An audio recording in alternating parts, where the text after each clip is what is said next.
It's not true, really, but it's quite fun watching people's reactions. So if you're in a crowd, you need to be aware that you're all watching to see what the reaction is. The people in the cars behind have a great time. Well, he's left a giant-sized hole in our lives. I think unfortunately, the pandemic has slightly slewed things in as much as it's hard to spend as much time with the Queen. The royal family is no stranger to shocking twists, but no one saw this coming. Prince William's latest move has sent shockwaves through Buckingham Palace, upending centuries of tradition and leaving royal watchers in disbelief. This unexpected decision has not only redefined the future of two lesser-known royals, but also raised questions about the very structure of the monarchy itself. Is this the beginning of a new era, or the start of an even bigger power shift within the House of Windsor? Buckingham Palace has always been a fortress of formality, where change happens at a glacial pace. Yet, in a bold and unprecedented move, Prince William has approved a title change for Lady Louise Windsor and James, Earl of Wessex. For years, these two young royals lived in the shadows of their more famous relatives, shielded from the relentless public eye. But that anonymity may be over. With King Charles III facing health challenges and public attitudes toward the monarchy shifting,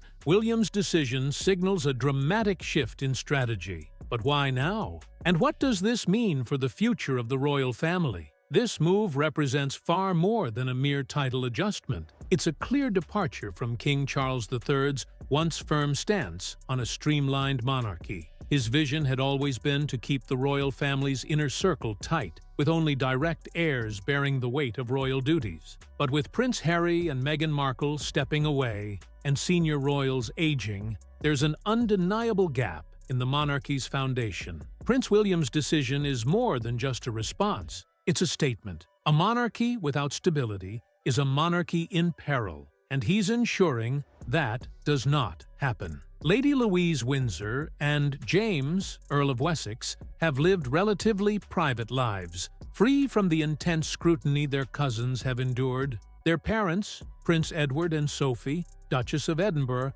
chose to forego the His and Her Royal Highness titles for their children, offering them the freedom to grow up outside the rigid expectations of royal life. But now, with Buckingham Palace confirming their expanded roles, everything is about to change. Insiders suggest that William personally recommended their increased involvement, recognizing their potential as trusted figures within the monarchy's future. Could this be the first step toward a broader redefinition of royal responsibilities? With King Charles III stepping back from public duties due to health concerns, William has taken on a greater share of responsibilities. And with that responsibility comes the power to shape the monarchy in his vision. His father once hesitated to expand the royal circle, but William sees things differently. The world is evolving, and so must the monarchy. Lady Louise, already admired for her poise and intelligence, is stepping into the limelight, while James, at just 16,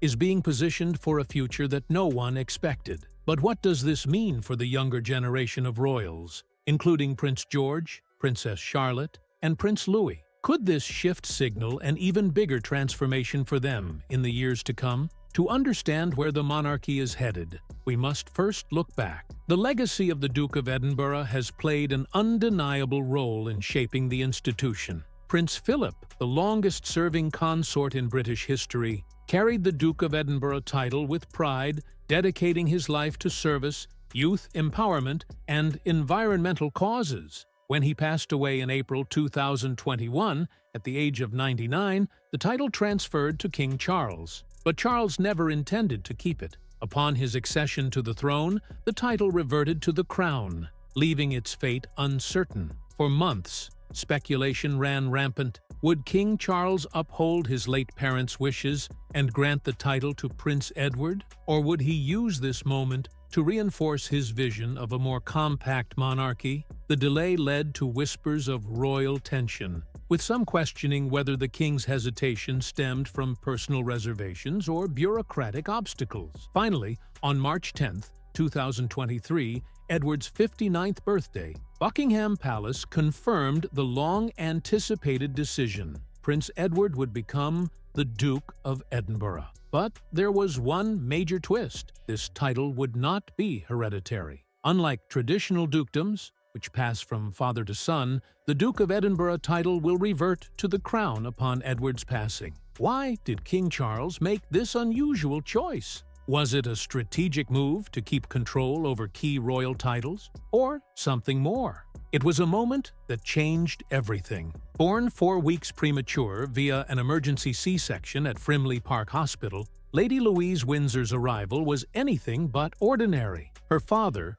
Prince Edward, was miles away on an official trip, caught off guard by the sudden turn of events. But from the very start, Louise showed an unmistakable resilience, one that would quietly define her as she grew up away from the relentless glare of royal scrutiny. Unlike many of her cousins, she wasn't raised in the constant spotlight, attending St. George's School in Windsor and later St. Mary's School in Ascot, enjoying a relatively normal childhood. But was she ever truly destined to stay in the background? A bond like no other tethered her to her grandfather, Prince Philip. While the Duke of Edinburgh was known for his stern, no-nonsense attitude, he shared an unexpected soft spot for Louise, particularly through their mutual love for carriage driving. When she inherited his ponies and carriage after his passing, it wasn't just a sentimental gesture, it was a statement, a quiet yet powerful nod to her place within the royal fold, even as she seemed content to remain on the periphery. But then came a moment no one could ignore. During the vigil for Queen Elizabeth II, as she lay in state, Louise stood with a poise that sent shockwaves through royal watchers. Was she finally stepping forward into a more public role? While royal duties whispered in the background, Louise made an unconventional choice in 2021, taking a summer job at a local garden center. It was a move that stunned many, as no modern royal had ever taken such a grounded step before. Then, in 2022, she enrolled at the University of St. Andrews, the same institution that had brought Prince William and Kate Middleton together years earlier. The comparisons were inevitable, but in 2024, she made her boldest move yet, joining the British Army's University Officer Training Corps. With Prince William strategically reinforcing the monarchy's younger generation, speculation soared. Could Louise soon hold an official title of her own? Sophie, Duchess of Edinburgh, has always been a force in the shadows. Marrying Prince Edward in 1999, she built a reputation as one of the monarchy's most steadfast members. Her bond with Queen Elizabeth II was unlike many others, filled with private afternoon teas at Windsor Castle, deep conversations about tradition, and an unspoken understanding of duty. But what if history had played out differently? When Edward married Sophie, he was expected to take the prestigious title of Duke of Cambridge. Instead, a chance encounter with the film Shakespeare in Love led him to request the lesser-known title of Earl of Wessex, a decision that shaped their trajectory in ways they couldn't have foreseen. Had they been the Duke and Duchess of Cambridge back then, would their prominence have rivaled William and Kate's today? But time has a way of rewriting destinies. Now,